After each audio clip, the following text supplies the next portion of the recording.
நம்மள நிறைய பேர் பைல்ஸுக்கு ஆப்ரேஷன் பண்ணாவே சரியாயிடும் நம்ம நினைச்சிட்டு இருக்கோம். ஆனா வெளியே இருக்கிற சதையை மட்டும் தான் கட் பண்ணி எடுக்கிறமே தவிர உள்ள இருக்கிற பிரச்சனையை சால்வ் பண்ணல. இது முக்கியமா வந்து பாத்தீங்கன்னா திருப்பூர் மாதிரி ஏரியாஸ்ல வந்து இது காமனான டிசீஸா இருக்கு.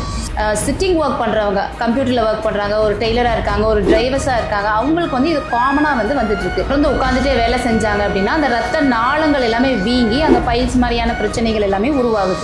ஏன்னு கேட்டீங்கன்னா இப்ப தண்ணி சரியா குடிக்கலைன்னா அந்த மலம் நல்லா இறுகி மலக்குழாய் வழியா வரும்போது கிழிச்சிக்கிட்டு வரும். ஸோ இதனால சில பேருக்கு ரத்தம் கூட வரதை நம்ம பார்க்குறோம். பைல்ஸ் அப்படின்ட்டு இந்த வர பேஷண்ட்டை முதல்ல நான் கேட்குற கேள்வி, உங்களுக்கு ஏதாவது ஸ்ட்ரெஸ் இருந்துச்சா, தூக்கம் எந்த மாதிரி இருந்துச்சு, சாப்பாடு ஏதாவது ஹோட்டல் மாதிரியான உணவுகள்லாம் எடுத்துக்கிட்டீங்களா, ரொம்ப அதிகமாக காரம் எடுத்துக்கிட்டீங்களா, தண்ணி சரியாக குடிச்சிங்களா, இந்த மாதிரியான கேள்விகள் நான் நிறைய கேட்பேன். இது ஆரம்பத்திலே கண்டுபிடிச்சிட்டா இது ஈஸியாக மருந்துகள் மூலியமாகவே நம்மளால் சரி பண்ண முடியும். ஆனால் அதை முத்த விட்டுட்டோம் அப்படின்னா ஆப்ரேஷன் வரைக்கும் அது கொண்டு போய் விட்டுருது.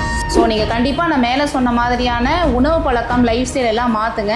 அதோட ஹோமியோபதி மருந்து அப்படிங்கிறது இந்த பைல்ஸ்க்கான ஒரு நல்ல ஒரு தேர்வு அப்படிங்கிறத தெரிஞ்சுக்கணும். வெளியே சொல்ல கூச்சப்படாதீங்க. ஆரம்ப கட்டத்திலே இதை கண்டுபிடிச்சி ஹோமியோபதி மருந்துகள் எடுத்து இதை முளையிலேயே கிள்ளி எரிஞ்சிருங்க.